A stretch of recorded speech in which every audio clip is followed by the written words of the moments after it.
You ask Tiger to solve. This deals with linear equations with one unknown. The final result is p equals 3.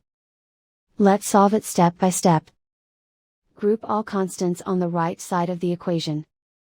Subtract 17 from both sides. Simplify the arithmetic.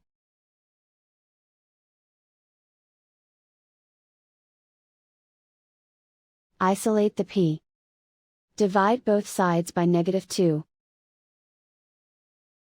Cancel out the negatives. Simplify the fraction. Cancel out the negatives. Find the greatest common factor of the numerator and denominator. Factor out and cancel the greatest common factor.